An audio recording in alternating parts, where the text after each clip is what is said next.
Mesdames, Messieurs, bonsoir. Je suis ravie de vous retrouver dans l'actualité. Les conséquences de la tempête Ciarán. Un épisode d'une forte intensité qui a traversé l'île et principalement la façade ouest. Aucune victime, mais des dégâts matériels conséquents, notamment dans le port de Porto où plusieurs bateaux ont coulé ou se sont échoués. Des phénomènes météorologiques qui inquiètent pêcheurs et autres agriculteurs. On y revient dans un instant. Alors que la Corse est en ce moment même concernée par un nouvel épisode orageux sous l'influence de la tempête Domingo, une partie de l'île fait le bilan des dégâts causés par la tempête Ciarán. L'Ouest a particulièrement souffert. Porto, des établissements de mer ont été détruits et nombre de bateaux ont coulé ou se sont échoués sur les côtes. Les pêcheurs sont particulièrement inquiets. Des dégâts constatés également dans les terres où des exploitations agricoles ont été fortement touchées. Les précisions de Lisa Gamonet et Mathias Landry. Un port dévasté par le passage de la tempête. 2 jours après, l'heure est au constat pour les pêcheurs de Porto. La note est salée, 60 000 € de dégâts pour ce professionnel. Son navire à coque bleue est presque entièrement submergé. Alors moi j'ai le bateau qui a coulé là-bas et les filets là, qui sont partis à la mer, qui sont cassés.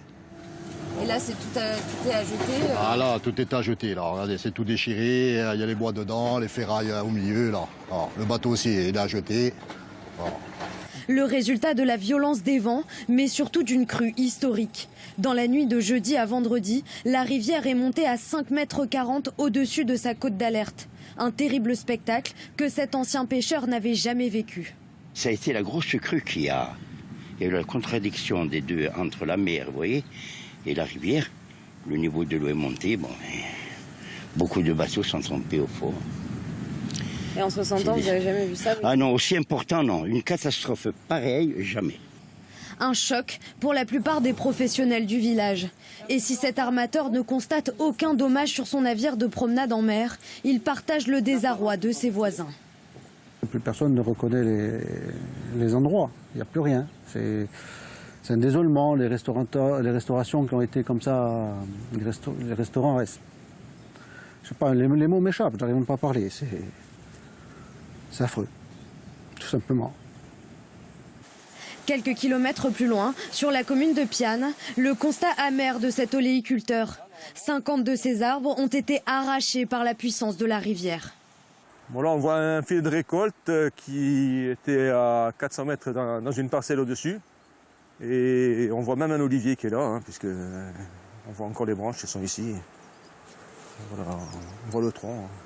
Alors, il faut arriver avec un tractopelle, tirer, et puis on va brûler. En plus de ces arbres, 2 kilomètres de clôture et près de 80 000 € de matériel ont été emportés par le courant. Cette terre appartient à sa famille depuis 3 siècles. C'est difficile parce que ça fait des années qu'on travaille dessus, qu'on essaie d'arranger, qu'on essaie de valoriser. Et puis en 3 heures de temps, 4 heures de temps, il n'y a plus rien. De l'intérieur au littoral, tous espèrent la reconnaissance de catastrophes naturelles. En attendant, les habitants s'entraident pour nettoyer les ravages de Kéran. Et autre conséquence des fortes pluies et Chica soirée, la Coro et les hameaux de Vignole et de Radigal sont privés d'eau depuis ce matin. Les capteurs qui permettent l'alimentation des 2 communes ont été emportés par la rivière. Les municipalités ont disposé en libre accès, vous le voyez, des packs d'eau à destination des habitants. Elles s'affairent également pour rétablir la situation. Écoutez. La prise d'eau qui se situe en amont sur la route de Tipit a été emportée par la tempête. Et aujourd'hui, il n'y a plus d'alimentation à l'usine de traitement. Donc on a sollicité les pompiers avec la sécurité civile qui sont en train de capter de l'eau dans la rivière et de renvoyer de l'eau sur le réseau qui pourrait être envoyé dans les bassins de Soirée, de Coro, de Vignole et de Radical. Quand est-ce que la situation rentrera dans l'ordre? Alors pour être honnête et réaliste, je pense qu'elle pourra être, si tout va bien, demain dans la journée rétablie. Mais ça c'est une supposition et j'espère qu'on pourra y réussir, mais ça va être compliqué. Donc on essaye de faire au plus vite pour que les administrés aient de l'eau demain dans la journée. Et si les dégâts sont sans commune mesure avec ceux de l'Ouest Corse, Ajaccio a également été impacté par la tempête. Les fortes précipitations ont causé des inondations par endroits. Et puis vous le voyez sur ces images de Stéphane Lapera, les établissements de bord de mer ont souffert de la montée des eaux et des fortes rafales. Et cela alors même que la Corse est à nouveau placée depuis ce soir en alerte orange, puis inondation, mais également pour un phénomène important de vagues submersion. J'ajoute que la mairie d'Ajaccio a annoncé à ce titre la fermeture de certaines plages et de certains axes près du littoral. Vous pouvez les retrouver en vous rendant sur le site internet de France 3 Corse, corse.france3.fr.